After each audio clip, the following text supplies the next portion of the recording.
దేవుని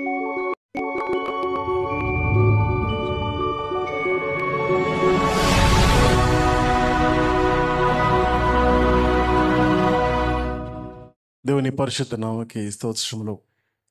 పరిశుద్ధమైన దేవుడు మరొక సమయాన్ని ఆధిక్యతను మనందరికీ అనుగ్రహించి గడిచిన వారమంతా కూడా తన కృపలో భద్రపరిచి ఆయన సన్నిధిలో గొప్ప వాక్యం నేర్చుకోవడానికి ఆయన మందిరంలోకి మనందరిని నడిపించిన దేవాదేవునికి మహిమ కలుగును గాక. హల్లెలూయా, హల్లెలూయా. ఈరోజు నేర్చుకునే వాక్య భాగము చాలా విచిత్రంగా నాకు కూడా నేను నేర్చుకున్నాను, దేవుడు నేర్పించారు. ఆలోచన చేస్తున్నాను గడిచిన వారంలో, దేవా ఏంటి మాట, ఎట్లా దీన్ని ప్రజెంట్ చేయాలి, సందర్భము అని ఆలోచిస్తున్నప్పుడు దేవుడు నాతో మాట్లాడిన విషయాలను మీతో పంచుకోవడానికి నేను ఇష్టపడతాను. Let's learn about Pontius Pilate. పొంతు పిలాత్ గురించిన విషయాన్ని ఈరోజు నేర్చుకుందాం. యేసు ప్రభు వారితో అప్పగింపబడినప్పుడు యేసు ప్రభు వారికి మరియు పొంతు పిలాతుకు మధ్యలో ఆ సంభాషణ గురించిన అధ్యయనం ఈరోజు నేర్చుకుందాం. చాలా విచిత్రమైన సందర్భం, అనేక సార్లు చదువుతుంటాం, కానీ దేవుడు ఈసారి కొత్తగా మాట్లాడటం అనిపించింది. ఏమైనా లోతైన మర్మాలు దేవుడు మనకు నేర్పిస్తారని మనం ఎదురు చూద్దాం. 18వ అధ్యాయము, యోహాను సువార్తలోని 18వ అధ్యాయము 28వ వచనం నుండి మనము 38వ వచనం వరకు ఒకసారి చదువుకుందాం. వారు కాయపు యుద్ధ నుండి అధికార మందిరమునకు యేసును తీసుకొని పోయేరి. అప్పుడు ఉదయం ఆయను గనుక వారు మైల పడకుండా, అండర్లైన్ చేసుకుని మాటను, వారు మైల పడకుండా పస్కాను భుజింపవలనని అధికార మందిరంలోకి వెళ్ళలేదు. కావున పిలాతు బయట ఉన్నవారి యొద్దకు వచ్చి, ఈ మనుష్యుని మీద మీరు ఏ నేరం మోపుచున్నారు అనెను. అందుకు వారు, వీడు దుర్మార్గుడు, కాని ఎడల వీరిని నీకు అప్పగించి ఉండమని అతనితో చెప్పిరి. అందుకు పిలాతు, మీరు అతనిని తీసుకుని పోయి మీ ధర్మశాస్త్రము చొప్పున అతనికి తీర్పు తీర్చుడి అనగా, యూదులు ఏమన్నారంటే, ఎవనికిని మరణశిక్ష, ఇది అండర్లైన్ చేసుకుందాం, ఎవనికిని మరణశిక్ష విధించుటకు మాకు అధికారము లేదని అతనితో చెప్పిరి. అందువలన యేసు తాను ఎట్టి మరణం పొందుబోవునో దాన్ని సూచించి చెప్పిన మాట నెరవేరెను. మళ్ళీ పిలాతు తిరిగి అధికార మందిరంలోకి ప్రవేశించి యేసును ఆ అధికార మందిరంలోకి పిలిపించి, యూదుల రాజువు నీవేనా అని ఆయనను అడగగా, యేసు, నీ అంతట నీవే ఈ మాట అనుచున్నావా, లేక ఇతరులు నీతో నన్ను గూర్చి ఇది చెప్పారా అని అడిగాను. అందుకు పిలాతు, నేను యూదులనా ఏమి? నీ స్వజనమును ప్రధాన యాజకులను నిన్ను అప్పగించిరి కదా, నువ్వేమి చేసితివి అడగగా, యేసు, నా రాజ్యము ఈ లోక సంబంధమైనది కాదు. నా రాజ్యము ఈ లోక సంబంధమైనది అయితే నేను యూదులకు అప్పగింపబడకుండానట్లు నా సేవకులు పోరాడుదురు కానీ నా రాజ్యము ఇహ సంబంధమైనది కాదనెను. అందుకు పిలాతు, నీవు రాజువా అని ఆయనను అడగగా, యేసు, నీవన్నట్టు నేను రాజునే. అండర్లైన్ చేసుకోవాలన్నమాట. సత్యమును గూర్చి సాక్ష్యమిచ్చుటకు నేను పుట్టితిని. సత్యమును గురించి సాక్ష్యమిచ్చుటకు నేను పుట్టితిని. ఇందు నిమిత్తమే ఈ లోకమునకు వచ్చితిని. సత్య సంబంధి అయిన ప్రతి వాడును నా మాట వినును అనను. అందుకో పిలాతు, సత్యమనగా ఏమిటి అని ఆయనతో చెప్పాను. చాలమ్మా, మిగతా భాగం మళ్ళీ సందర్భంలో చదువుకుందాం. కాన్వర్జేషన్ మీకు అర్థమై ఉంటుంది, కాంటెక్స్ట్ అర్థమై ఉంటుంది. యేసు ప్రభు వారిని అప్పగింపబడిన ఆ రాత్రి గెత్సెమనే తోటలో దివిటీలు పట్టుకొని రోమా సోల్జర్స్, రోమీలు, ఆ సోల్జర్స్, ప్రధాన యాజకులు, సన్హెద్రిన్ సభకు చెందిన కొంతమంది వచ్చి యేసు ప్రభు వారిని చీకటిలో బంధించారు. యోహాను భక్తుడు చాలా చక్కగా రాస్తాడు. అదే 18వ అధ్యాయంలో ఆయన్ని ఎదురు వెళ్ళినట్టుగా, మీరు ఎవరిని వెతకవచ్చారు, మీరు ఎవరిని వెతకవచ్చారంటే నజరేయుడైన యేసును వెతకవచ్చానంటే అదిగో ఆయనను నేనే అని బంధించడానికి వచ్చిన రోమా అధికారులకును, సైనికులకును మరియు యూద అధికారులకు తనతో పాటు వచ్చిన తన స్నేహితుడు ఎవరు? ఇస్కరియోతు యూద, దేవప్రభు వారి యొక్క శిష్యుడు. తనే దొరికొచ్చాడు అక్కడికి. తీసుకొచ్చి ఆయన అప్పచెప్పేటప్పుడు ఎవరిని వెతుకుతున్నారు మీరు అని అడిగి ఆయన్నే వెళ్ళి నేనే ఆయనను, మీరు వెతుకుతున్న వాడను నేనే, కష్టపడకండి అని ఆయన తను తానే ఎదుర్కొన్నాడు. దీంట్లో ఒక విషయం అర్థమవుతుంది. ఏంటంటే ఆయన మరణానికి భయపడలేదు. మరణాన్ని జయించగలడన్న నమ్మకము ఆయనకు ఉన్నది. ఎందుకంటే మరణాన్ని సృష్టించిందే ఆయన కాబట్టి ఆయన మరణానికి భయపడలేదు. కానీ ప్రార్థన చేసి తండ్రి నీ చిత్తమైతే ఈ గిన్నె అంటే ఈ ఉగ్రత, దేవుని యొక్క ఉగ్రత నుండి నన్ను తప్పించుము, అయినా నీ చిత్తమే ఈ లోకంలో సిద్ధించాలి అని పరలోక ప్రార్థన నేర్పించినట్టుగా ఈ సందర్భాన్ని అక్కడ మాట్లాడడం జరిగింది. ఏం నేర్చుకుంటామో ఈ సందర్భంలో అంటే తనను నమ్మిన తనతో పాటున్న తన శిష్యుడు అయిన ఇస్కరియోతు యూద అనేక మార్లు ప్రభువారిని అప్పగించని ఆలోచన చేశాడు. కానీ ఆనాడు పస్కా పండుగ ముందు మరి ఈ సందర్భం జరగడము మరి యొక్క చరిత్ర, మరి దేవుని యొక్క ప్రణాళిక అని మనకు అర్థమవుతుంది. ఈ సందర్భంలో ఆ రాత్రి గెత్సెమనే తోటలో ఆయన పట్టుకొని వెళ్తారు. ఒక్క మాట గమనించాలి. తర్వాత మనకు చూస్తే సందర్భంలో మరి యూదుల అధికారుల దగ్గరికి తీసుకెళ్తారు, సన్హెద్రిన సభ యొక్క అన్నయ్య దగ్గరికి తీసుకెళ్తారు, తర్వాత కయప దగ్గర తీసుకెళ్తారు, తర్వాత పిలాతు దగ్గర తీసుకెళ్తారు, దాని తర్వాత మళ్ళీ హేరోద్ దగ్గర తీసుకెళ్తారు, తిరిగి మళ్ళీ పిలాతు దగ్గరికి తీసుకొస్తారు. దాని తర్వాత కంప్లీట్ అయిపోతుంది. ఈ విధంగా ఆ రాత్రి గడియ మొత్తంలో కూడా ఇదే జరుగుతుంది. దీన్నే ట్రయల్స్ అంటారు. ట్రయల్స్ అంటే ఏంటి? మనం గమనించాం ఎప్పుడన్నా కోర్టులలో ట్రయల్స్ ఎప్పుడవుతాయి? వాదోపవాదాలు ఎప్పుడవుతాయి కోర్టులలో? ఏ సమయం నుంచి ఏ సమయం వరకు అవుతాయి? రాత్రి సాయంత్రం 6 గంటల నుండి ఉదయం 6 గంటల వరకు అవుతాయా? కాదు.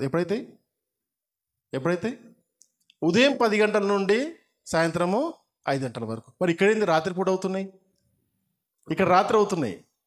ఈ కోర్టులో తిప్పే ఆ పోలీస్ ఆఫీసర్ దగ్గరికి, ఈ స్టేషన్కి ఆ స్టేషన్కి, అవునా, ఈ కోర్టుకు ఆ కోర్టుకు ఎప్పుడు తిప్పుతున్నారు? రాత్రి తిప్పుతున్నారు. అంటే ఇదేంటి? అన్యాయమైన తీర్పు ఆయన పొందుతాడని చెప్పిన విధముగా మరి అన్నిటికీ ఇల్లీగల్గా, అంటే రోమా చట్ట ప్రకారము ఇల్లీగలే రాత్రిపూట బంధించడము, తర్వాత ట్రయల్స్ చేయడము, యూద మత అధికారము ధర్మశాస్త్రముతో కూడా ఇది ఇల్లీగల్గా ప్రభువారిని దొంగను పట్టుకున్నట్టుగా, మరి బందిపోటు దొంగను పట్టుకున్నట్టుగా ఆయన పట్టుకోవడానికి వెళ్ళి ఆయనను బంధించి పిలాతు దగ్గరికి తీసుకొచ్చి చూద్దాం. ఈ సందర్భము నేను వాక్యం చదువుతున్నప్పుడు సడన్గా కనపడేది అంటే ఏ మాట నన్ను ఆకర్షించింది, ఏ మాట నేను అధ్యయనం చేయడానికి ఇష్టపడానంటే ఈ 37వ వచనంలో 2వ భాగంలో ఏమంటే నీవు అన్నట్టు నేను రాజుని అని చెబుతున్నాడు. దానికంటే ముందు ఒక మాట పిలాతు అంటాడు. పిలాతు ఏమంటే సత్యం అనగా ఏమి? అందుకు పిలాతు సత్యం అనగా ఏమిటి? What is truth? సత్యము గురించి నాకు చెప్పుమని ఆయన అడిగినట్టుగా చూస్తాం. ఇక్కడ సంభాషణ యేసు ప్రభు వారికి మరియు పొంతు పిలాతుకి మధ్యలో జరుగుతుంది. చాలా చిన్న సందర్భమే కానీ మరి దేవుని యొక్క మాటలు, మరి మనము ఏ విధంగా ఈ అధ్యాయంలో ఈ మాటల్లో మన ఆలోచన విధానం ఏ విధంగా ఉందో తెలుసుకోవడానికి ప్రయత్నం చేద్దాం. పొంతు పిలాతు ఈజ్ అ రోమన్ గవర్నర్. పొంతు పిలాతు రోమన్ గవర్నమెంట్, పాంటియస్ పిలాత్ అని కూడా పిలుస్తారు. పాంటియస్ పిలాత్ అంటే గవర్నర్ పిలాత్ అని అర్థము. అవునా? ఈ పాంటియస్ పిలాత్ ఆయనను చూస్తున్నప్పుడు మనస్తత్వం ఆలోచన చేయాలి. ఈ సంభాషణ చూస్తే పిలాత్ ఎట్లా కనపడుతున్నాడు? మంచిగా ప్రొఫెషనల్గా కనపడుతున్నాడు. అవునా? చాలా ప్రొఫెషనల్గా తను కనపడుతున్నప్పుడు ఆలోచన చేసి ఏమనుకుంటామంటే పర్వాలేదు, అంటే యూదుల కంటే పిలాతు మంచివాడు అనుకుంటారు. కానీ చరిత్ర ఒకసారి చూస్తే పిలాతు అతి భయంకరమైన వ్యక్తి. ఒక మంచి మాట చదువుతాను.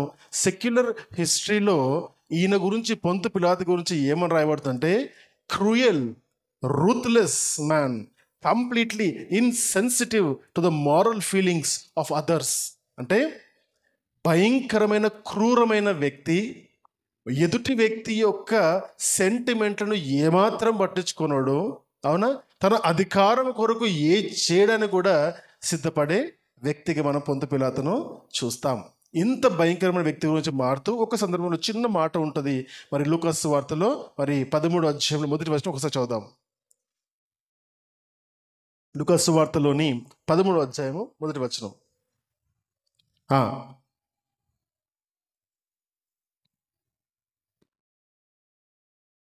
పిలాతు గలిలయులైన కొందరి రక్తమును వారి బలులతో కలిపి ఉంటాడు. అంటే ఏంటి? ఇక్కడ పిలాతు గురించి ఒక సందర్భం మాత్రమే అక్కడ మారుతున్నారు. ఆ సందర్భం ఏంటంటే ఆయన యొక్క క్రూరత్వాన్ని చూపించేది. రోమీలు ఈ లోకాన్ని బలంగా నడిపించారు, అంటే అధికారికంగా బాగా నడిపించారు. దాదాపు 500 సంవత్సరాల చరిత్ర వాళ్ళది. 500 సంవత్సరాలు ఈ సామ్రాజ్యాన్ని మరి నడిపించగలిగారు. అంత గొప్పగా ఉన్నది. ఆ రోమ్ అనే ఆలోచన చేస్తే కూడా చిన్న గ్రామము. రోమ్ అనే దాంట్లో ఒక చిన్న గ్రామం నుండి ప్రారంభించబడ్డ రోమా సామ్రాజ్యము ఒక తెగ. అది ప్రపంచవ్యాప్తంగా బహుశక్తివంతమైన రాజ్యంగా ఏర్పాటు చేయబడింది. అనేక రాజ్యాలను కొల్లగొట్టి అనేక రాజులను ఓడించి వాళ్ళు గొప్పగా ఈ లోకాన్ని మరి శాసించినట్టుగా చూస్తాం. అంటే గ్రీకుల తర్వాత రోమన్స్.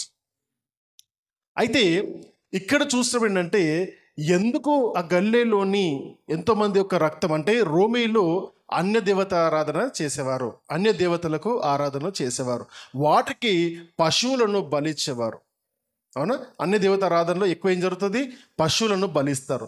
అయితే ఈ పొంతు పిలాతు ఎటువంటి వాడంటే, ఈ పశువులను వాళ్ళ దేవతారాధనకు బలి ఇవ్వడమే కాకుండా వారికి వ్యతిరేకంగా నిలబడి, జీలట్స్ అంటారు యూదుల్లో కొంతమంది వ్యతిరేక దారులు ఉంటారు, తిరస్కరించే వారు ఉంటారు అన్నమాట.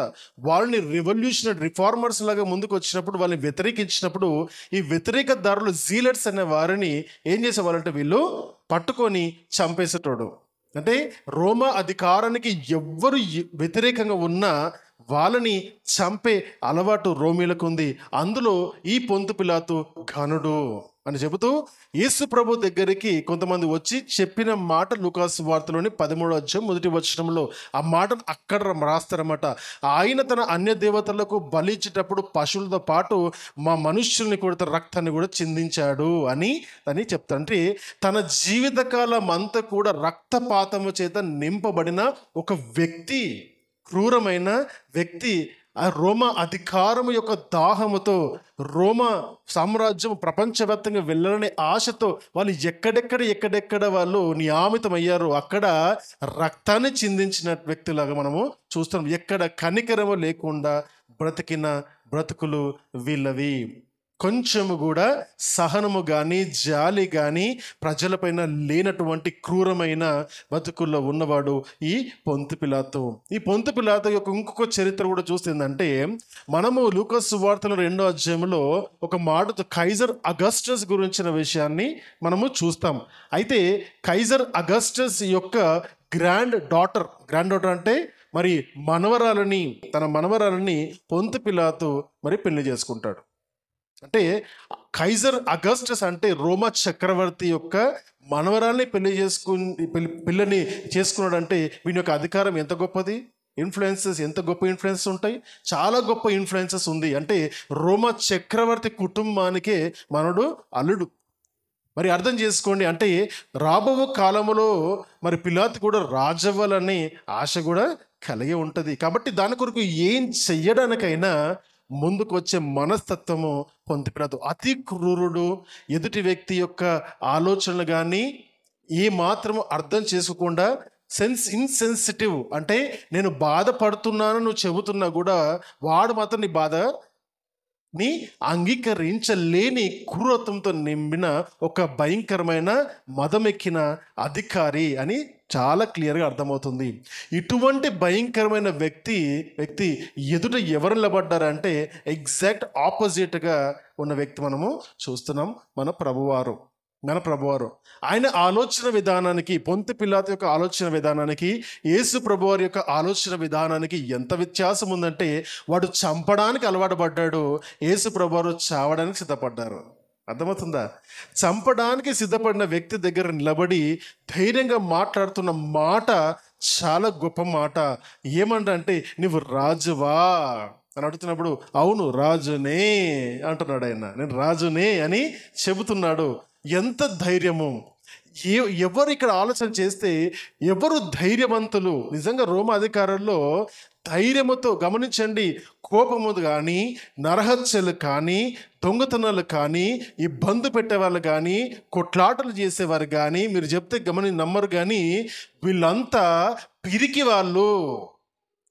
వాళ్ళు. ఎందుకంటే వాళ్ళ అధికారం ఎక్కడ పోతుందో అని భయముతో వాళ్ళు ఏం చేస్తారంటే, వాళ్ళకు వ్యతిరేకంగా వస్తున్న వాళ్ళందరినీ నాశనం చేయడానికి మరి ముందుకు వస్తారు. అంత భయస్థుడే పొంతి పిలాతు కూడా. గమనిస్తే యేసు ప్రభువారిని అప్పటికే బంధించారు. ఎవరు బంధించారండి యేసు ప్రభువారిని? ఎవరు బంధించారు? రోమీలు బంధించారా? ఆ రోమాకి గవర్నర్గా, అంటే ఆ యూదయ ప్రాంతానికి గవర్నర్గా ఉన్న వ్యక్తి ఎవరు? పొంతి పిలాతు. ఈయన అధికారం లేకుండా, ఈయన ఆజ్ఞ లేకుండా రోమీలు వెళ్ళి ఆ గెత్సెమనే తోటలో ఆయనను బంధించగలుగుతారా? బంధించరు. అంటే పొంతి పిలాతు యేసు ప్రభువారి యొక్క అరెస్ట్ వెనుక ఉన్న వ్యక్తి కూడా ఈయననే. అధికారము ఇచ్చి, అంటే ఆజ్ఞ ఇచ్చిన వ్యక్తి కూడా ఈయననే కదా, అంతేనా? ఈయననే ఆజ్ఞ ఇస్తేనే యేసు ప్రభువారిని వెళ్ళి వాళ్ళు పట్టుకోగలుగుతారు. మరి పట్టుకొని తీసుకొచ్చినప్పుడు ఆయన దగ్గర తీసుకొచ్చి నిలబెట్టినప్పుడు ఒక మాట అంటున్నాడు, చూద్దాం. ఆయన తీసుకొచ్చి మాట్లాడినప్పుడు ఒక మాట అంటారు. ఏమంటారు? దీనికంటే ముందు ఇంకో మాట చూద్దాం. ఏమని? 28వ వచనం నుండి 30వ వచనం వరకు చూద్దాం. వారు కయప, అంటే సన్హెద్రిన్ సభ యొక్క ప్రధాన యాజకుడైన కయప యొద్ద నుండి అధికార మందిరమునకు, ఏ అధికార మందిరము? పిలాతు యొక్క అధికార మందిరం, అంటే భవనము, ఆయన నివసించే భవనంలోకి తీసుకొని పోయి, అప్పుడు ఉదయం ఆయను గనక వారు మైల పడకుండా పస్కాను భుజించవలనని అధికార మందిరంలోకి వెళ్ళలేదు. అంటే వచ్చే రోజు ఏంటి? శుక్రవారం. గురువారం రాత్రి అవుతుంది అంతే. ఇది వచ్చే రోజు శుక్రవారం. వీళ్ళకి శుక్రవారం ఎప్పుడు ప్రారంభించబడుతుంది? గురువారం రాత్రి. అంటే ఉదయకాలం అవుతున్నప్పుడు, ఉదయకాలం అంటే ఉదయం 6 గంటలు అవుతున్నప్పుడు ఇంకా శుక్రవారం దినము స్టార్ట్ అయిపోయింది. మరి సూర్యోదయం, అరుణోదయం రాగానే వీళ్ళు ఏమనుకుంటున్నారు? అరే ఉదయకాలం అయిపోతున్నది, మరి ఉదయకాల జామున మేము మైల పడొద్దు అనుకుంటున్నారు. ఏం మైల పడొద్దు అనుకుంటున్నారు? వీళ్ళు అపవిత్రులు అయిపోతారు అనుకుంటారు. ఎందుకు అపవిత్రత గురించి మాట్లాడుతున్నారు? మైల పడకూడదని ఎందుకు ఆలోచిస్తున్నారు అంటే, యూదులలో అన్యజనుడి ఇంటికి వెళ్ళిన యూదుడు ఆ దినముకు మైలబడతాడు. అన్యజనుడి యొక్క ఇంటికి వెళ్ళిన యూదుడు ఆ దినము వరకు, ఆ దినమంతా కూడా మైలబడతాడు. అంటే అపవిత్ర అవుతాడు వాడు. వీళ్ళు పరిశుద్ధులు, మరి అవునా? అపవిత్ర పరచబడతాడని వాళ్ళు, యూదులు ప్రధాన యాజకులు ఏం చేశారు? పొంతి పిలాతు యొక్క అధికార మందిరము లోపలికి వెళ్ళలేదు, బయటే ఉన్నారు. అది చెప్తుండే అక్కడ. గమనించండి, వీళ్ళని ఏమంటారంటే హిపోక్రైట్స్ అంటారు. వేషధారులు అని వీళ్ళని చక్కగా పిలవచ్చు. ఏ మతాన్ని నడిపిస్తున్న మతాధికారులు అందరూ కూడా ఈ వేషధారులే. అవునా? మతాన్ని నడిపిస్తున్న ప్రతి మతాధికారులు కూడా వేషధారులే. ఎందుకంటున్నాను బాహాటంగా అంటే, ఏ మతములో అయినా కూడా లొసుగులు ఉంటాయి, అధికార దాహం ఉంటుంది, కనపడరు. అధికార దాహము మనుషుల్లో ఉంటుంది.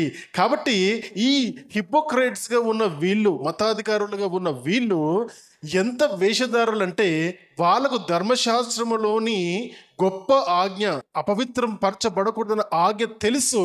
నేను అన్యజనుడి ఇంటికి వెళ్తే నేను అపవిత్ర పరచబడతానన్న సంగతి తెలుసు. కానీ తెలిసి వెనక్కి వచ్చారు. కానీ ఇంపార్టెంట్ మాటలు మర్చిపోయారే.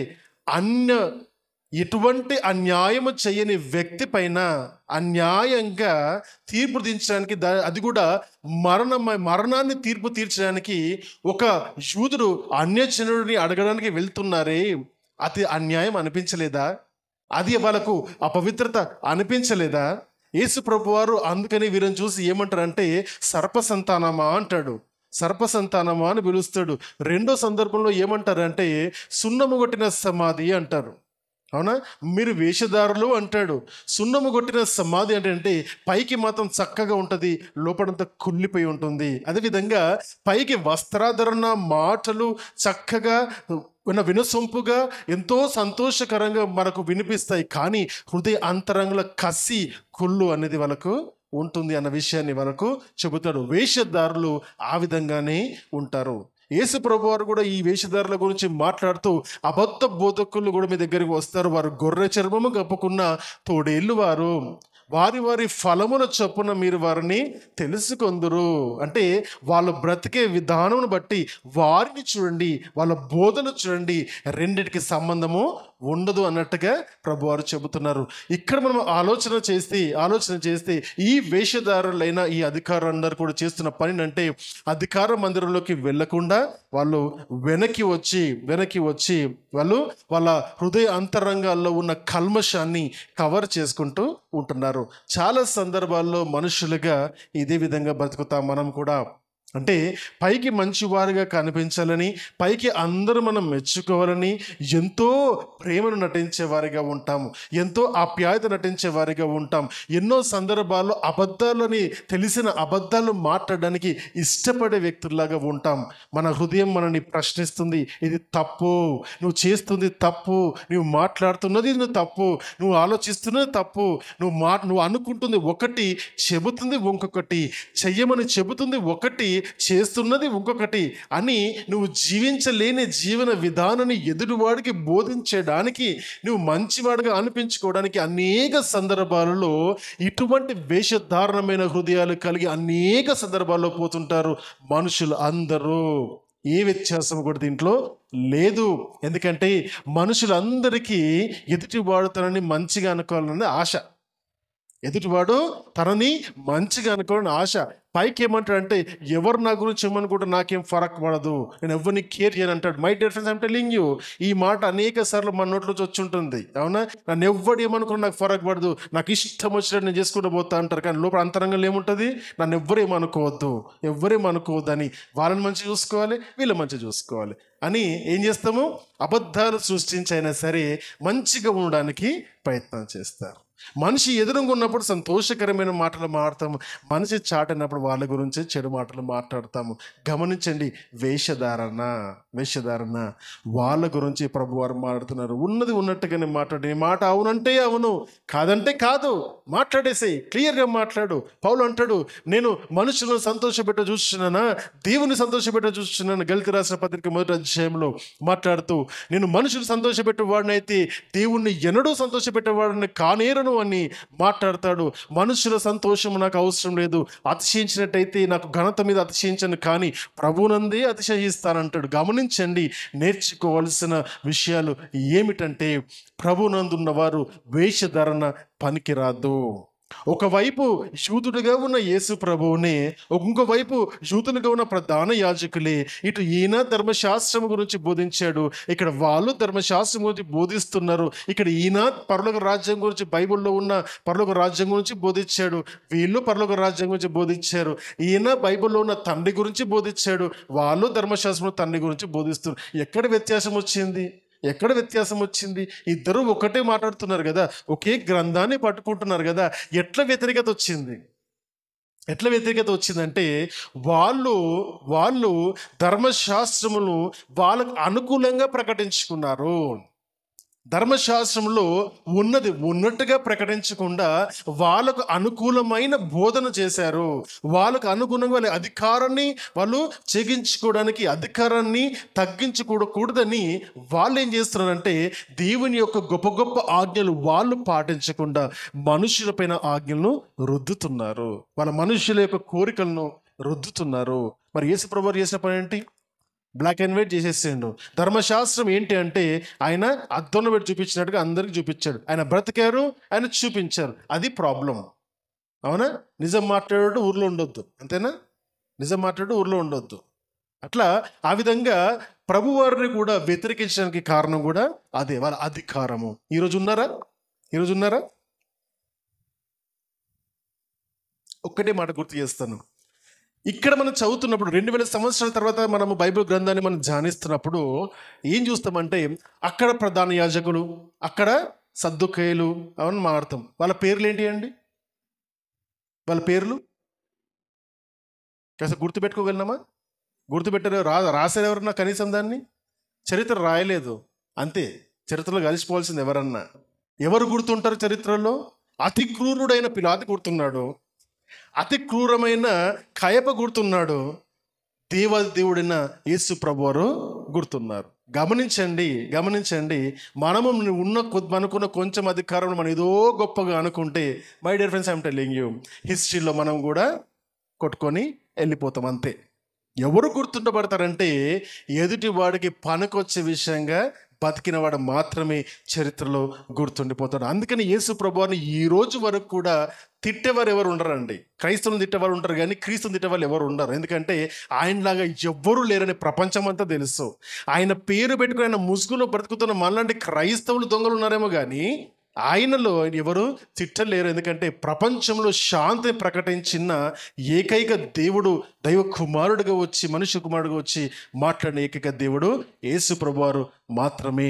ఈ సందర్భానికి మళ్ళీ వద్దాం. ఇక్కడ వేషధారులైన వారిని పరిశీలన శాస్త్ర అధికారులు మనము చూస్తున్నాము. వారు పొంతు పిలాతు దగ్గరికి ఆయనను తీసుకొని వచ్చినప్పుడు ఆయన ఏమంటాడు చూద్దాం. ఒకటి, ఆయనకి పొంతు పిలాతుకి తెలిసే యేసు ప్రభువారి యొక్క అరెస్ట్ జరిగింది. రెండవది, ఆయన దగ్గరికి వచ్చి ఒక మాట అంటారు, కావున పిలాతు 29వ వచనం, కావున పిలాతు బయట ఉన్న వారి యొద్దకు వచ్చి, ఆయన్నే బయటకు వచ్చి, ఈ మనుష్యుని మీద మీరు ఏ నేరం మోపుచున్నారో అనను. అందుకు వారు, వీడు దుర్మార్గుడు కాని ఎడల వీరిని నీకు అప్పగించి ఉండమని అతనితో చెప్పాను.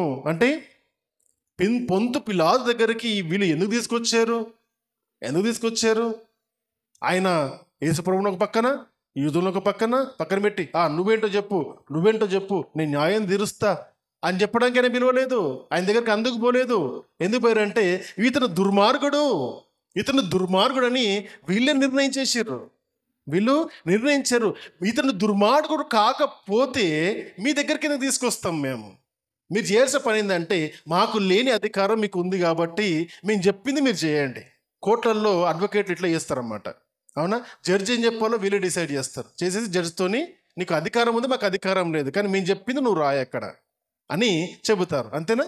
ఇదే జరుగుతుంది చాలా సందర్భాల్లో. ఈ విధంగా ఆలోచన చేసుకుంటే ఇక్కడ వీళ్ళు ఏం చేస్తున్నారంటే, వీళ్ళు అధికారం లేదు. ఎందుకు?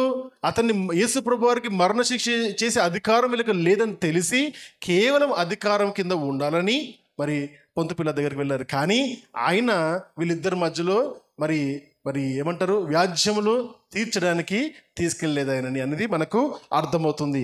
వాళ్ళ మనసు ఎరిగిన పిలాతు ఏం చేస్తారంటే, మరి పిలాతు ఏమంటాడు, మీరు ఆల్రెడీ ఇతరుని దుర్మార్గుడని నిర్ణయించారు కదా, మరి నిర్ణయించి నా దగ్గరికి తీసుకొచ్చారు. అప్పుడు 31వ వచనం అంటాడు, అందుకు పిలాతు, మీరు అతన్ని తీసుకొని పోయి మీ ధర్మశాస్త్రము చొప్పున అతనికి తీర్పు తీర్చుడి. నా దగ్గరికి తెచ్చారు, మీరు తీర్పు తీర్చేసారు కదా, అవునా? అర్థమవుతుందా? నేను ఇక్కడ తీర్పు తీర్చడానికి ఇక్కడ ఉన్నాను, నా దగ్గర తీసుకొచ్చి తీర్పు తీర్చమని అడగట్లేదు, మీరు తీర్పు తీర్చేశారు. కాబట్టి ఇప్పుడు నేను కొత్తగా చేసేదేముంది? మీ అధికారం మీకు ధర్మశాస్త్రం ప్రకారం ఏది మంచిదో అది చేసుకోండి అని చెప్పి పంపించడానికి ప్రయత్నించినప్పుడు మాట్లాడుతున్న ఒక మాట అబద్ధము, ఇంకొక మాట అబద్ధము. ఆ అబద్ధం ఏంటి? అందుకు యూదులు, ఎవరికి మరణశిక్ష విధించడానికి మాకు అధికారము లేదని అతనితో చెప్పిరి. నిజంగా లేదా? నిజమే లేదు. యూదులు ఎవరికి కూడా మరణాన్ని విధించే అధికారం లేదు, అవునా? స్టీఫెన్ ఎవరు చంపారు? రోమిలు చంపారా? స్టీఫెన్ ఎవరు చంపారు? చంపేసిరా స్టెఫన్ను? ఎవరు చంపారు? ఎట్లా చంపారు? రాళ్ళతో కూడా చంపారు. ఎవరు చంపారు? రోమిలు చంపారా? యూదులే చంపారు. అంటే అవసరం ఉన్నప్పుడు అధికారాన్ని వాడుకుంటారు, అవసరం లేనప్పుడు అధికారాన్ని దుర్వినియోగం చేస్తారు. అవకాశం ఉండే కాబట్టి, ఆ సందర్భం అవకాశం ఉండే కాబట్టి రోమీలను వాడుకుంటారు. ఎందుకంటే రోమీలకు వీళ్ళు చెప్పిన మాట, ఎందుకంటే ఇతన్ని క్రూరంగా చంపాలి అనుకున్నారు. ఎందుకు చేసుంటారు ఆ మాట? ఎందుకు ఆ పని చేసుంటారంటే ఒకే ఒకటి ఆ ఒకటి ఏంటంటే, యేసు ప్రభు వారిని వీళ్ళు మరణశిక్ష వేయాలని ఆలోచన చేస్తే అక్కడున్న ప్రజలందరూ కూడా ఏం చేస్తారు? తిరగబడతారు. ఎందుకంటే ఆయన ఎన్నో అద్భుతాలు చేసినాడు కాబట్టి. ఆయనకు వ్యతిరేకంగా యూదులు ఏది చేసినా, యూద మతాధికార తరఫున ధర్మశాస్త్ర సంబంధంగా సన్హెద్రిన్ సభలో ఆ అధికారంతో కనుక యేసు ప్రభుని ఏమైనా చేయాలని ఆలోచన చేస్తే మనుషులు తిరగబడతారు. కాబట్టి రోమ అధికారాన్ని వాడుకుంటే మనుషులు అధికారానికి లోబడతారు అని ఒకే ఒక ఉద్దేశంతో రోమి దగ్గరికి వెళ్ళాడు. ఎక్కడైతే యేసు ప్రభువుని చంపేసిన తర్వాత, యేసు ప్రభువు మరణించిన తర్వాత స్తిఫెను చంపేటప్పుడు సందర్భం ఎటువంటి సందర్భం అది? అప్పుడు అందరూ కూడా భయములో ఉన్నారు. అరే, ఆయన యేసు ప్రభువుని చంపేశారు కాబట్టి మిగతా శిష్యులందరూ కూడా చెదిరిపోయారు. అందరూ భయంలో ఉంటున్నప్పుడు అప్పుడు వీళ్ళు అధికారాన్ని చూపించారు. ఈ అధికారము ధర్మశాస్త్ర సంబంధమైన అధికారము కాదు, కానీ వాళ్ళ అధికారాన్ని చూపిస్తూ అధికారాన్ని దుర్వినియోగం చేసుకుంటూ ధర్మశాస్త్రానికి విరుద్ధంగా వెళ్ళి స్టెఫెను రాళ్ళతో కొట్టి చంపారు. అర్థమవుతుందా? అంటే అవకాశవాదులని ఎంత చాలా క్లియర్గా మనకు అర్థమవుతుంది. ఈ సందర్భాన్ని ఇంకా ముందుకు తీసుకెళ్ళి మరి ఆ మాట అన్నప్పుడు ఇతనికి మరణశిక్ష విధించడానికి మా దగ్గర అధికారం లేదు కనుకనే మీ దగ్గర తీసుకొచ్చాం, మీరేం చేయండి అంటే మీరు ఈయనకు మరణశిక్ష విధించండి అన్నప్పుడు ఆయన ఆలోచనలో పడ్డాడు.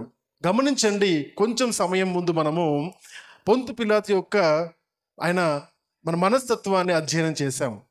ఆయన ఉన్న అటువంటి వ్యక్తి అక్కడ నిలబడ్డప్పుడు ఆ రాత్రికాల సమయం లేదా ఉదయం 6 గంటల సమయం కావచ్చు, 5 గంటల సమయం కూడా కావచ్చు, ఆ సమయంలో తీర్పు తీర్చడానికి, విచారించడానికి ఆయన ఎందుకు మనస్సు పెట్టుకుంటాడు? తీర్పు తీర్చడానికి ఎందుకు సమయం ఇస్తాడు? ఏమనొచ్చు ఆ సందర్భంలో ఆయన అరే చంపకపోండి, ఎంతోమంది గల్లీని చంపేస్తున్న వ్యక్తి అయినా, రక్తపాతాన్ని చూసిన వ్యక్తి అయినా, ఎంతోమంది యూదుల్ని తిరుగుబాటుదారుల్ని చంపేసిన ఘనత, అంత క్రూరుడు ఒక వ్యక్తిని చంపేయండి అని వదిలేయచ్చు కదా, ఎందుకు వదిలేయలేదు? ఆయన పిలిచి ఆయన అధికార మందిరంలోకి పిలిచి ఆయనతో విచారణ చేస్తున్నాడు. గమనించండి, అక్కడ ఒక వ్యత్యాసం కనపడుతుంది పిలాతుకి. ఆ వ్యత్యాసం ఏంటంటే, అప్పటి వరకు తన చంపిన వారందరూ కూడా క్రూరులు, వ్యతిరేకదారులు, రోమ సామ్రాజ్యాన్ని పడగొట్టి వాళ్ళ అధికారం నిలబెట్టుకోవాలనుకున్న యూదులు, వాళ్ళంతా జీలట్స్ అంటారు వాళ్ళని. అటువంటి వారిని చంపాడు. యేసు ప్రభువుని చూస్తున్నప్పుడు వాళ్ళగా కనపడలేదు. అది వ్యత్యాసం అక్కడ. What made Pontius Pilatus to call Jesus inside? అవునా, ప్రొసీడియంలోకి పిలవడానికి గల కారణం ఏంటంటే ఆయనలో అతనికి ఏ కల్మషం కనపడలేదు. తన ముఖము దీనత్వముతో ఉంది, తన ముఖము తేజస్సుతో ఉంది, సంతోషముతో ఉన్నారు, భయము లేదు, ధైర్యం కనపడుతుంది. ఎవ్వరూ లేరు వెనుక. అవునా, ఎవ్వరూ లేరు. అన్నిటికంటే ముఖ్యమైన మాట ఒకటి ఏంటంటే మౌనంగా ఉన్నాడు. అవునా, గడబడి చేయలేదు, అల్లర్లు చేయలేదు. అటువంటి వ్యక్తిని ఎదురుగా చూసినప్పుడు పొంతు పిలాతుగా అనిపించి ఉంటుంది ఏంటంటే, ఇతనితో నేను మాట్లాడతాను, let me talk to him అని ఆయనను పిలిచి తనతో సంభాషణ చేస్తున్నాడు. ఆ సంభాషణ మనము చూద్దాం. ఏమంటాడు? పిలాతు తిరిగి అధికార మందిరంలోకి ప్రవేశించి యేసును పిలిపించి, యూదుల రాజువు నీవేనా అని ఆయనను అడగగా ఏమడుగుతున్నాడు? యూదులకు రాజువు నీవేనా అని అడుగుతున్నాడు. ఎవరు అడుగుతున్నారు? ఇదే మాట యేసుప్రభు పుట్టినప్పుడు కూడా అన్నట్టున్నారు. ఎవరు? ఆయన ఎప్పుడూ రాజే, పుట్టినప్పుడు రాజే, మరణించినప్పుడు కూడా రాజే. ఆనాడు ఆ రాజుకు, హేరోదు రాజుకు భయమైంది, ఈనాడు రాజుగా ఉన్న పిలాతు కూడా భయమవుతుంది. ఎందుకంటే ఈ రాజును చూస్తే అందరూ భయపడతారు. ఇప్పుడు రాజులు కూడా భయపడుతున్నారు. అవునా, ఆయన ఉన్నా రాజే, ఆయన లేకున్నా రాజే. ఎందుకంటే రాజు ఎప్పటికీ రాజే, అంతేనా? ఆయన ఎప్పుడు రాజు అంటే, నేను లోకంలో ఉన్నప్పుడే కాదు, ఆయన ఛాయ చాలు, ఆయన పేరు చాలు, ఆయన తన సన్నిహితులు లేదా తనని వెంబడించిన బిడ్డలు, తన నామాన్ని పట్టుకుని వెంబడిస్తున్న బిడ్డలు చాలు. అవునా, ఆయన రాజ్యాన్ని ప్రకటించడానికి. అయితే ఆయన ఏమని పిలుస్తున్నారంటే, యూదుల రాజు నీవేనా అని అడుగుతున్నారు. ఎట్లా తెలుసు పిలాతుకి? ఎట్లా తెలుసు పిలాతుకి అంటే ఇదే కంప్లైంట్ ఇచ్చారన్నమాట. సన్హెద్రిన్ ప్రధాన యాజకులు, సన్హెద్రిన్ సభ వాళ్ళందరూ కూడా వెళ్ళి ఆయనకి ఇచ్చిన, పొంతి పిలాతుకి ఇచ్చిన కంప్లైంట్ కూడా అదే. ఇదిగో నువ్విక్కడ మాకు రాజుగా ఉంటే అక్కడ ఇంకొకడు రాజు అని చెప్పుకుంటున్నాడు అంటే, అవునా పిలిపేయండి చంపేయండి అంటాడు కదా. దానికోసం కంప్లైంట్, ఇదే కంప్లైంట్ ఇచ్చారు ఆయన మీద. ఎందుకు చంపారనంటే ఆయన రాజు అని పిలుచుకున్నప్పుడు. అందుకని ప్రభు అన్న మాట, యేసు ప్రభు అన్న మాట అక్కడి నుంచే వచ్చింది. ప్రభు అన్న మాటకు రాజు అని అర్థం. ప్రభు అంటే అధికారి, సమస్తమైన అధికారులకు ఆయన ఉన్నతమైన వాడు, ఆయన అధికారి. రోమీలు ప్రభు అని ఎవరిని పిలవరు, కైజర్ను తప్ప. అటువంటి వ్యక్తులకు వేరే వారిని ప్రభు అని పిలుస్తున్నప్పుడు, రాజు అని పిలుస్తున్నప్పుడు భయం కలుగుతుంది. ఆ కంప్లైంట్ తీసుకుని వాళ్ళకి ఇచ్చినప్పుడు ఆయన పిలిచి అదే సందర్భాన్ని అడుగుతున్నాడు, నీవు యూదుల రాజువా? యేసు ప్రభు యొక్క గమ్మత్ ఏంటంటే, అప్పుడు రోమీల చేతనే పుట్టబడినప్పుడు, అంటే తను తల్లి కడుపులో ఉన్నప్పుడే మరి అగస్టస్, అవునా ఆయననా అగస్టస్ అయినా ఔగుస్తు రాజు మరి అప్పటికే మొట్టమొదటిసారి మరి ప్రపంచ జనాభా లెక్కలు వేసినాడు, అవునా. అప్పుడు ఆయన పుట్టక ముందు రోమీల అధికారులచే ఆయన కొంచెం దేవుని యొక్క ప్రణాళికను నెరవేర్చబడింది. ఇప్పుడు పొంతి పిలాతు దగ్గర కూడా తనను ఉపయోగించుకొని దేవుని యొక్క ప్రణాళిక నెరవేర్చబడుతుంది. ఎందుకంటే ఆయన ప్రణాళికలో, ప్రవచన వాక్యాల్లో అన్యజనుల చేతికి ఆయన అప్పగింపబడతాడు అన్న మాట నెరవేర్చబడుటకు యేసు ప్రభువారు పిలాతు దగ్గరికి పంపించారు. ఈ మాటను మనం చూద్దాం. నీవు యూదుల రాజువా అని పిలిచినప్పుడు యేసు ప్రభు అంటున్నారు, ఈ మాట నీ అంతటా నీవే అంటున్నావా, లేదా ఈ మాట ఇతరులు నీతో చెప్పి నన్ను గురించి చెప్పారని చెప్తున్నావా? అంటే నువ్వు రాజువని నన్ను అంగీకరిస్తున్నావా అని అడుగుతున్నాడు అన్నమాట. నువ్వు రాజువని అంగీకరిస్తున్నావా, లేదా నా మీద నీకు ఎవరన్నా వచ్చి కంప్లైంట్ ఇస్తే నువ్వు ఆ మాటను ఉపయోగిస్తున్నావు అన్న దగ్గర. అంటే ఆయన కోపం వచ్చేసి, స్ట్రేట్గా కోపం వచ్చేసి, నేనేమన్నా యూదుడన్నా? నేను యూదుడన్నా? నువ్వు రాజు అయితే, యూదులకు రాజు అయితే నాకేంటి, రాజు కాకపోతే నాకేంటి, నేనేమన్నా యూదుడన్నా? నీ ప్రజలు, నీ అధికారులు, నీ ప్రధాన యాజకులు వచ్చేసి నువ్వు ఇవాళ రాజు అని చెప్పారు అని అంటాడు. ఆ సందర్భం చూద్దామా. అందుకు పిలాతు, నేను యూదుడనా ఏమి? నీ స్వజనులను ప్రధాన యాజకులు నిన్ను నాకు అప్పగించిరి కదా, నువ్వేమి చేసితివి అని అడగగా ఏం చేశారు యేసుప్రభు వారు? ఏం చెప్పాలి అప్పుడు? ఏం చెప్పాలి యేసుప్రభు వారు చేసిన పని ఏంటి? మనం చెప్పాలి. యేసుప్రభు వారు చేసిన పని ఏంటంటే నేరం. ఏం చేసేది అంటే దాని అర్థం ఏంటంటే, ఏం నేరం చేసావంటే కుంటోలను, గుడ్డోలను, అవునా, నశించిపోతున్న వారిని, పాపులను క్షమించి, ఆదరించి, స్వస్థపరిచి బతికించారు. అది నేరం. అర్థమవుతుందా? అది నేరం. ఆయన చేసిన నేరం ఏదైనా ఉందంటే అదే నేరమైన, అవునా. చెడును, ఈ దేశంలో, లోకంలో చెడును ప్రక్షాళన చేసి మంచిని నిర్మాణం చేయాలని, మంచి జీవితాన్ని మనుషులు జీవించాలని, దేవునికి భయపడే మనుషుల యొక్క నిర్మాణము జరగాలని, సంస్కరణలు చేయాలని ఆలోచన చేసిన వారు యేసు ప్రభువారు. మనుషుల్లో ఉన్న క్రూరత్వాన్ని తీసివేసి మంచితనాన్ని మనుషుల హృదయాల్లో పెట్టాలని ఆశపడిన వారు యేసు ప్రభువారు. మరి ఇవన్నీ చేశాను నేను అని చెబుతున్నారా? మనమైతే అదే మాట చెప్తాం. ఏం చేసావంటే మనం చేసిన గొప్ప కార్యాలన్నీ చెప్తాం. ఆయన ఏం చెప్తున్నాడు? యేసు, నా రాజ్యము ఈ లోక సంబంధమైనది కాదు, నా రాజ్యం ఈ లోక సంబంధమైనది. నేను యూదులకు అప్పగింపబడుకుంటున్నట్లు నా సేవకులు పోరాడుతురు కానీ నా రాజ్యము ఈహ సంబంధమైనది కాదు. అర్థమవుతుందా? యేసు ప్రభువారు చెబుతున్న మాట, నా రాజ్యము ఈ రాజ్యము కాదు, నా రాజ్యము ఈ లోక సంబంధమైన రాజ్యము కాదు, నా రాజ్యము నన్ను పట్టించిన సేవకులు నాకు వచ్చి అడ్డుగా నిలబడేవారు కదా, కాబట్టి నా రాజ్యం ఈ లోక సంబంధమైన రాజ్యము కాదు, నా రాజ్యము పరలోక రాజ్యము. నేను ఉండవలసిన స్థలము అక్కడ నుండి ఇక్కడికి వచ్చాను. ఇక్కడికి వచ్చాను. ఎందుకు వచ్చావు? పరలోక రాజ్యాన్ని వీడి ఈ భూలోకానికి ఎందుకు వచ్చావు అంటే మనుషుల చేత చెప్పబడ్డానికా? మనుషుల చేత ఈ విధంగా ఈ రోజు వరకు కూడా హేళన పాలు అవ్వడానికా? కాదే. మనుషులలో పాపము క్రూరుకొని పోయి మంచితనము నశించిపోయి దేవుని వెతికి వారు ఎవరు లేకపోయినప్పుడు దేవుని యొక్క ఉగ్రత ఈ లోకం మీద వచ్చి లోకంలో ఉన్న మనుషులందరూ కూడా మాడి మసైపోకుండా నిమిత్తము నశించిపోచున్న జనాలను వెతికి రక్షించడానికి తాను ఒక ప్రయత్నం చేశారు. ఈ లోకానికి వచ్చి ఈ లోకంలో ఉన్న ప్రజలందరినీ రక్షించడానికి, పాపంలో ఉన్న ప్రజలందరూ రక్షించడానికి ఆయన ఈ లోకానికి వచ్చాడు. అది ఆయన ప్రణాళిక. ఆయనను పట్టుకోగానే ఏమనుకున్నారంటే మేము పట్టేసుకున్నాం అనుకున్నారు. మేము పట్టేసుకున్నాము అని చాలా చక్కగా వీళ్ళు ఏమనుకుంటారంటే గెలిచేసామనుకుంటారు. మనుషులు ప్రజలను, యేసుప్రభు వారు నమ్మిన బిడ్డలను వాళ్ళని హింసించినప్పుడు, హేళన చేసినప్పుడు ఈ లోక సంబంధులు కూడా అదే విధంగా ఏదో గొప్ప కార్యం చేసినట్టుగా మాట్లాడుకుంటారు. మై డియర్ ఫ్రెండ్స్, ఆలోచించవలసిన మాట ఏంటంటే దేవుని చిత్తము లేకుండా ఏ దేవుని యొక్క సేవకుడు కూడా మరణించడు. దేవుని చిత్తము లేకుండా ఏ ప్రజ కూడా దేవుని నిమిత్తము హింసింపబడరు.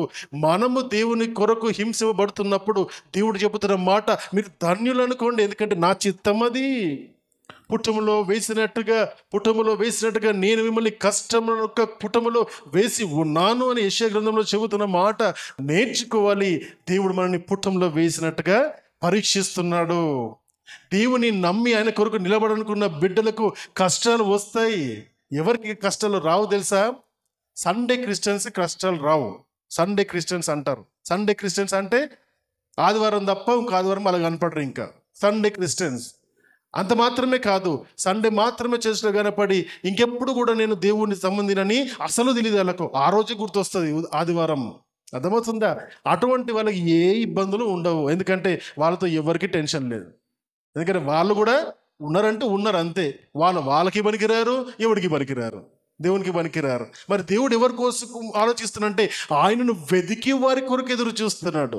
ఆయన వెతికి వారి కొరకు ఆయన లోకానికి వచ్చి తను అప్పగింపబడి అపరాధ పరిహారార్థ బలిగా తను మనుషులందరి కొరకు, అంటే ఈ లోకం పుట్టేది మొదలుకొని ఈ లోక అంతమయ్యేంత వరకు కూడా మనుషులు చేసే సమస్తమైన పాపముల నిమిత్తము మనుషులందరి నిమిత్తము ఒక్కసారి అపరాధ పరిహారార్థ బలిగా మరణించడానికి ఈ లోకానికి వచ్చాడు. అందుకని అంటే నా రాజ్యము ఈ లోక సంబంధమైన రాజ్యము కాదు. ఎందుకంటే ఈ లోక సంబంధమైన రాజ్యము కొన్ని దినాలే ఉంటుంది. పరలోక రాజ్యం, పర సంబంధమైన రాజ్యము ఎన్ని సంవత్సరాలు ఉంటుంది?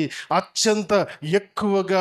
ఇప్పటికీ ఆలోచిస్తే యేసు ప్రభువు యొక్క రాజ్యము ఈ లోకంలో లేదా అంటే ఆనాడు కేవలము 12 మంది శిష్యులు, ఇంకొంత వేల మంది యేసు ప్రభువుని వెంబడిస్తే ఈరోజు ప్రపంచంలో మొట్టమొదటిగా ఎక్కువ మంది ఆరాధించే దేవుడు యేసు ప్రభువారే. చెప్పకూడదాం గట్టిగా. ఎట్లయి ఉంటారు? ఈ లోక రాజ్యం అయితే శాశ్వతంగా ఉండదు. పరలోక రాజ్యం కాబట్టి అది శాశ్వత కాలము. మన తర్వాత కాలంలో కూడా ఎల్లప్పుడూ ఉండే రాజ్యము ఆయన దేవుడని నమ్మిన ప్రతి బిడ్డ నడిచే రాజ్యము, పరమందు చేర్చే రాజ్యము. ఆ రాజ్యము గురించి మాట్లాడితేమంటాడు, పొంతి పిలాతు మహాంటి కొన్ని సంవత్సరాలు నీ మరి రోమా యొక్క చక్రవర్తి కానీ రోమిల అధికారం ఉంటుంది, మరి ఎప్పటికీ ఉండే రాజ్యము నాదని సంతోషంగా ధైర్యంగా మాట్లాడగలిగాడు. అంత మాత్రమేనా? ఇంక కింది భాగాలకు వస్తే చూద్దాం. అందుకు పిలాతు ఇంకా సరే నువ్వు రాజువా అని మళ్ళీ అడుగుతున్నాడు. మొదటిసారి ఏమని అడిగాడు? నువ్వు యూదుల రాజువా అని అడిగాడు. మొదటిసారి నువ్వు యూదులకు రాజువా అన్నాడు. తర్వాత వచ్చేసరికి ఆయన ఏమన్నాడు? ఆ మాటలో ఆయనకు అర్థమైపోయింది ఈయన మనుషుల రాజు కాదు అన్న సంగతి అర్థమవుతుంది. మరొక్కసారి వచ్చి అడుగుతున్నాడు, నీవు రాజువా అంటే, ఓహో నీకు క్లారిటీ రాలేదా? నేను నీకు క్లారిటీ ఇస్తాను. ఏమని క్లారిటీ ఇస్తున్నాడు? యేసు ప్రభువారు దేవుడా? యేసు ప్రభువారు తన గురించి ఎప్పుడు దేవుడిని చెప్పుకున్నాడా? ఆయన రాజు అని చెప్పుకున్నాడా? ఆయన దేవుడా అని పనికిమాలిన క్వశ్చన్లు రాసి అందరికి ఒకే ఒక మాట ఇక్కడ ఉంటుంది. నీవు రాజువా అని పిలాతు అడిగినప్పుడు అని ఆయన అడగగా యేసు నీవన్నట్టే నేను రాజునే, సత్యమును గూర్చి సాక్ష్యం ఇచ్చుటకు నేను పుట్టి తిని, ఇందు నిమిత్తమే ఈ లోకమునకు వచ్చి తిని, సత్య సంబంధి అయిన ప్రతి వాడును నా మాట వినును. 3 విషయాలు చెప్తున్నాడు అక్కడ. 3 విషయాలు చెప్తున్నాడు. మొదటి విషయం చెప్తేప్పుడు నేను రాజునే. నేను రాజుని. ఆ రాజ్యము ఎటువంటి రాజ్యం అంటే 3 విషయాలపైన ఆధారపడ్డ రాజ్యము. చూద్దాం. మొదటిది, సత్యమును గూర్చి సాక్ష్యమిచ్చుటకు యేసు ప్రభు పుట్టి ఉన్నాడు, రాజు పుట్టి ఉన్నాడు. అందుకని హేరోదు రాజు దగ్గరికి వచ్చినప్పుడు యూదుల రాజు ఎక్కడ పుట్టాడు అని అడిగారు. అవునా? యూదుల రాజు ఎక్కడ పుట్టాడు అని అడిగినప్పుడు ఆ సత్యాన్ని గురించి సాక్ష్యమిచ్చుటకు పుట్టిన ఆ రాజు యేసు ప్రభు దేవుడు. రెండవది, ఇందు నిమిత్తమే ఈ లోకమునకు వచ్చి తిని మనుష్య రూపకంగా పుట్టిన మనుష్య కుమారుడు యేసు ప్రభువారు దేవునిగా ఉండి దేవుని యొక్క స్వరూపము ధరించుకొని ఈ లోకానికి మనుష్య స్వరూపిగా వచ్చినందుకు ఈ లోకంలో పుట్టి ఉన్న మనుష్య కుమారుడు కనపడని దేవుని యొక్క కనపడే స్వరూపము యేసు ప్రభువారు. దేవుడు ఎట్టుంటాడు అంటే యేసు ప్రభువును చూస్తే దేవుడు కనపడతాడు. యేసు ప్రభువే దేవుడు. ఆయన తప్ప ఈ లోకంలో వేరే దేవుడు లేడు. యెహోవా అన్నా, యెషువా అన్నా, పరిశుద్ధాత్మ దేవుడు అన్నా అందరిని గురించి మాట్లాడుతుంది. ఏక దేవుడు, ఒక్క దేవుడు, ఒక్కడై ఉన్న దేవుడు. ఆ దేవుడు ఉన్నవాడు, అనువాడైన దేవుడు, సమస్తములో ఉన్నవాడు, సమస్తాన్ని సృష్టించిన వాడు, సమస్తానికి కారణమైన వాడు. ఆయనే నిత్యుడగు తండ్రి. ఆ దేవునికి ఇవ్వబడిన అదే మాట, చెప్పబడిన మాట, రాజు, ఈ లోకానికి రాజు, తండ్రి అయిన దేవుడు, మనందరి అధికారి, మన తండ్రి అయిన దేవుడు, మన సృష్టికర్త. అదేవిధంగా ప్రభువారిని అడుగుతున్నారు, నువ్వు రాజువా అంటే అవును నేను రాజుని. ఎవరికి రాజు? కేవలం యూదులకు రాజా? అన్ని జనులకు రాజా అంటే ప్రపంచానికి రాజు అయిన దేవుడు ఒక్కడే గనుక యూదులకును అన్ని జనులకును దేవుడు ఒక్కడే. ఆ ఒక్కడైన దేవుణ్ణి మనము తెలుసుకోగలిగాము. ఆనాడు పిలాతు తెలుసుకున్నాడు. నీవు తెలుసుకున్నావా? నీవు తెలుసుకున్నావా? ఇక్కడ మాట్లాడుతూ ఆ సత్యమును గూర్చి సాక్ష్యమిచ్చుటకు నేను పుట్టి తిని, ఇందు నిమిత్తమే ఈ లోకమునకు వచ్చి తిని. పుట్టాడు, వచ్చాడు. మూడవది, సత్య సంబంధైన ప్రతి వాడు నా మాట వినును. సత్య సంబంధైన ప్రతి వాడు నా మాట వినును. ఈ మాట వింటున్న నీవు సత్య సంబంధివా? పిలాతు వాడికి అర్థం కాలేదు. వాడు అంటాడు, నెక్స్ట్ క్వశ్చన్ అంటాడు, సత్యమనగా ఏమిటి? అర్థమవుతుందా? రాజు, యూదుల రాజు అని మాట్లాడుకుంటూ ఎక్కడికి వచ్చాడు? సత్యాన్వేషణకు వచ్చాడు. అర్థమవుతుందా?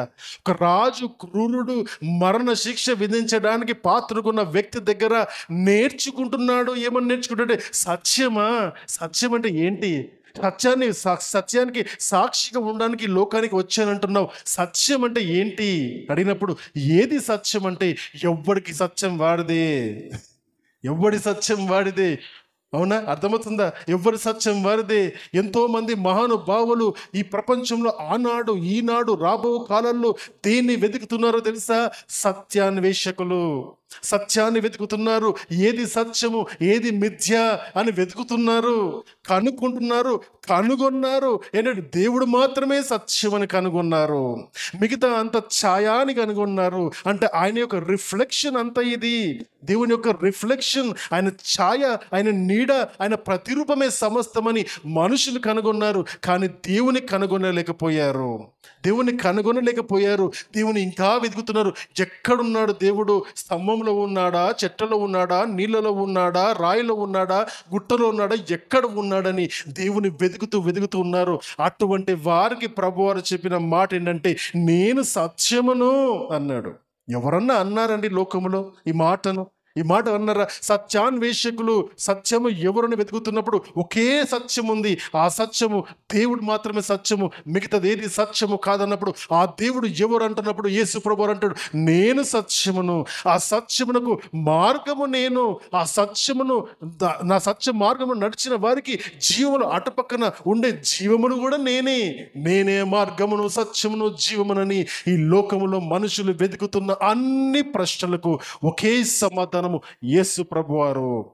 పొంతి పిలాతుకు అర్థమైందా మాట? ఈరోజు నీకు అర్థమైందా?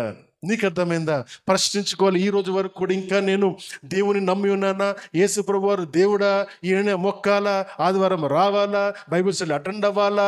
ఇంకా ఆలోచిస్తా. My dear friends, I am telling you, ఆనాడు పిలాతుకు కూడా బోధ చేయగల అవకాశం యేసు ప్రభువారు అందించుకున్నారు. ఈరోజు నీవు కనీసం నీ పక్కవాడికి క్రీస్తును పరిచయం చేస్తున్నావా? సత్యము నువ్వు ఎరిగితే నీ సత్యము నీ నోట ఆగదు. సత్యాన్వేషణలో నీవు ఉంటే నువ్వు నేర్చుకున్న సత్యము నీ నోట ఆగదు. అర్థమవుతుందా? ఆఫీస్లో చాలా బాగా చెప్తాం, వాళ్ళ బాస్ల గురించి, పక్కవాడి గురించి, ఇంకేదన్నా సందర్భం విషయం తెలిస్తే ఏం చేస్తారు? అది ఆగుతుంది నీ లోపట. పక్కోడికి నీ చెప్పేంత వరకు నీ నోరు ఆగనే ఆగదు. అవునా? ఎదురింటి ముచ్చట్లు, పక్కింటి ముచ్చట్లు ఇంకొకటి చెప్పేంత వరకు మన నోరు ఆగనే ఆగదు. ఎందుకు? అది ఆతృత. ప్రభు వారికి మనుషుల్లో ఎటువంటి ఆతృత చూడాలనుకుంటున్నారంటే, నేను దేవుడు నన్ను ఎదుటివాడికి వెళ్ళాలి, ఎదుటివాడికి వెళ్ళి చెప్పాలని ఆతృత ఎంతమందికి ఉన్నది? అందుకే అంటాడు, నన్ను వెతుకువాడు ఎవడునూ లేడు. నాలో వాళ్ళ అవసరతను ఎదుర్కొన్నవారు ఎక్కువైపోయారు, ఆయనను వెతికేవారు తక్కువైపోయారు. ఆయన దగ్గరకు వస్తే ఏమి దొరుకుతుందో అని వాళ్ళు ఎక్కువైపోయారు. ఆయన సత్యవంతుడని, సత్యం ఏంటని, సత్య మార్గం ఏంటని, ఆయన దేనికి సాక్షిగా ఉన్నాడు, ఆ సాక్షిగా నేను ఉండాలని ఆశ మనుషులు తగ్గిపోయింది. ఆ ఆశ ఉంటే వాక్యాన్ని చదువుతావు. ఆ సాక్షిగా ఉండాలనుకుంటే ఆశ నీలోపటి వస్తుంది. ఆ ఆశ నేను ప్రార్థన చేయకుండా నిన్ను ఉండలేవు. నువ్వు దేవుని యొక్క వాక్యాన్ని చదవకుండా ఉండలేవు. నువ్వు వాక్య ధ్యానాన్ని చేయకుండా ఉండలేవు. నువ్వు ఆయన కొరకు బ్రతకకుండా ఉండలేవు. నువ్వు ఆయన కొరకు ప్రకటించకుండా ఉండలేవు. నువ్వు ఇంత గొప్పగా ఉంటుంది అనే సత్యము, అది మీకు దొరికిందా? రుచి చూచి ఎరిగారా దాన్ని? ఆ రుచి చూసిన వాడు ఈడ గొంతెత్తి ఇటనే అరుస్తూ ఉంటారన్నమాట. మీలో కూడా ఆ రుచి చూసినట్టయితే మీ గొంతు కూడా ఆగదు. ఎవ్వరు ఏమనుకున్నా నాకు నా దేవుడు దొరికాడు, నాకు దేవుడు దొరికాడు. నిన్న దిన మెన్స్ ఫెలోషిప్లో ఒక చక్కటి మాట చెప్పాను, మీకు ఆ మాట చెప్పి ముగిస్తాను. పొలంలో వజ్రాలు ఉన్నాయని చెప్పేసి జనులందరూ కూడా పరిగెత్తుకొని పోయి పొలంలో వజ్రాలను రాత్రి పగలు తవ్వుకుంటున్నారు. అవునా? తవ్వుతున్నారు, కష్టపడుతున్నారు. ఇంకా పాపం దొరకలేదు వాళ్ళకు, కష్టపడుతున్నారు. నీలాంటి వాడు నాలాంటి వాడు ఎవడో చెట్టు పక్కన కూర్చొని, ఇక వాళ్ళకే దొరకలేదు నాకేం దొరుకుతున్నారు పక్కన కూర్చొని, ఇక చేతి నుంచి ఇట్లా అనగానే ఎంబడి చేతికి ఒక వజ్రం దొరికింది అనుకోండి. అవునా? వాడి సంతోషం ఎట్లుంటుంది? వాడు కష్టపడలేదు. అవునా? వాడు కష్టపడడం లేదు, వాడు వెతకడం లేదు. కాబట్టి వెతకకుండానే నీ ధరికి దొరికింది. దాన్ని ఏమంటారు? అదృష్టమురా అంటారు. కేవలం ఈ లోకములో కొంత విలువ చేసే వజ్రం దొరికితేనే నీ అదృష్టం అనుకుంటే, లోకాన్ని సృష్టించిన సృష్టికర్త నీకు దొరికితే అది నీ అదృష్టం కాదా? నీ అదృష్టం కాదా? క్రైస్తవుడు చెప్పుకోవడానికి సిగ్గుపడుతున్నావా? దేవుని కుమారుడు అని చెప్పుకోవడానికి సిగ్గుపడుతున్నావా? జాగ్రత్త మై డియర్ ఫ్రెండ్. అందుకనే ఆయన అంటాడు, మీకు దొరికిన ఈ రక్షణ వజ్రం లాంటిది ఈ దొరికింది, మీరు కష్టపడలేదు కాబట్టి ఇది దేవుని వల్ల మీకు ఇవ్వబడిన వరమే.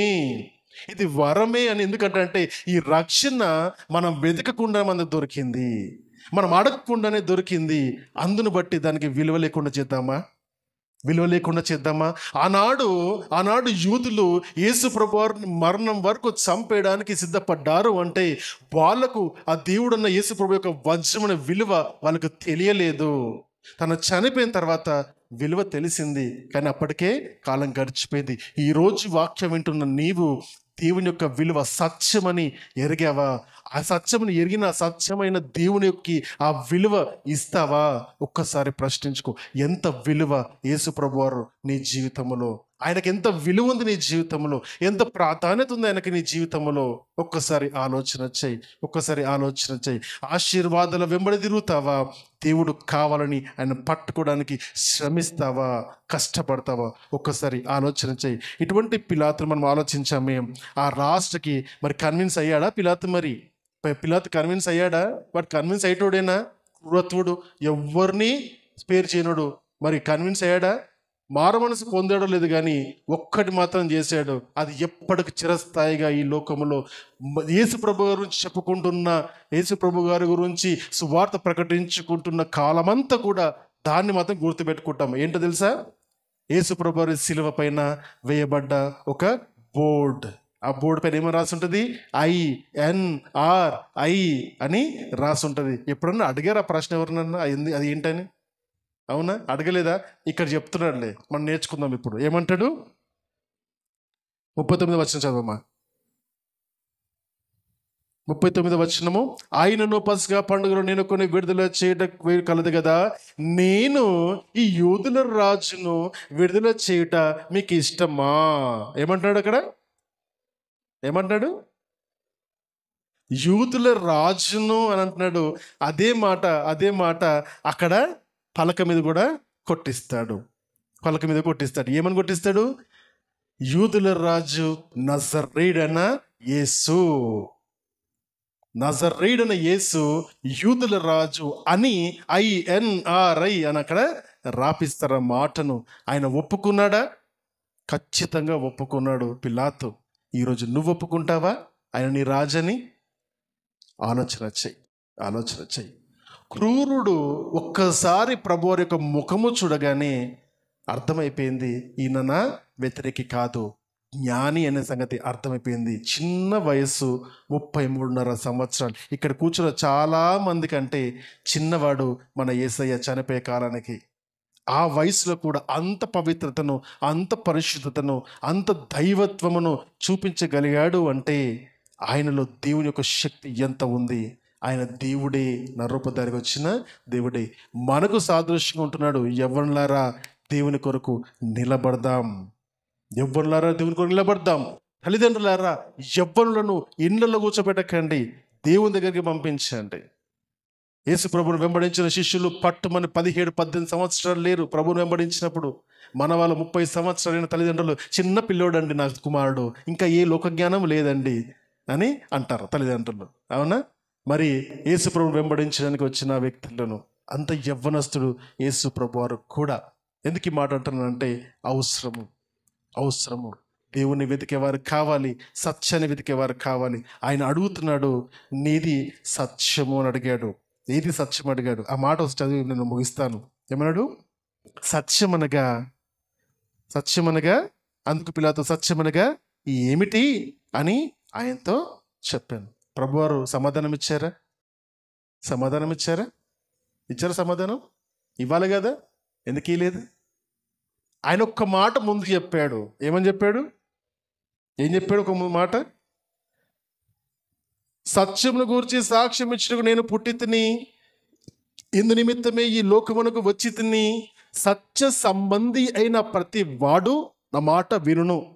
సత్యాన్ని అన్వేషిస్తే నేను చెప్పిన మాట నువ్వు వింటావు. నువ్వు మళ్ళీ సత్యం మీద అడిగినావంటే నీకు సత్యం మీద అర్థమే కాలేదు. అంతేనా? అదినది అర్థమే కాలేదు అని అర్థం. అందుకని ప్రభువారు అంటారు సైలెంట్ అయిపోయాడు. That is how Jesus treats us. సమాధానం చెప్పి ప్రశ్న ఇస్తారు. మనం అడిగే ప్రశ్నలోనే మనకి ఎంత అర్థమైందో తెలిసిపోతుంది. కాబట్టి ప్రశ్న అడిగేటప్పుడు జాగ్రత్తగా అడగాలి. ఇక్కడ అతనికి అర్థం కాలేదు, కానీ ఒక్కటి కన్విన్స్ అయ్యాడు. ఏంటంటే ఈయన ఖచ్చితంగా యూదుల రాజు అని మాత్రము ఆయనకు అర్థమైంది. ఇంత గొప్ప సంభాషణ మరి ఎన్నడూ కూడా మరి ఈ సంభాషణను ఈ విధంగా నేనైతే చూడలేదు. ప్రభువారు నడిపించారు. మరి ఆ చదువుతున్నప్పుడు ప్రతి మాట వింటున్నప్పుడు నిజమే ప్రభువా, అనేక సందర్భాల్లో మేము కూడా ఈ విధంగా తప్పిపోతాం. మీరెవరో తెలియక మిమ్మల్ని ప్రశ్నిస్తుంటాం.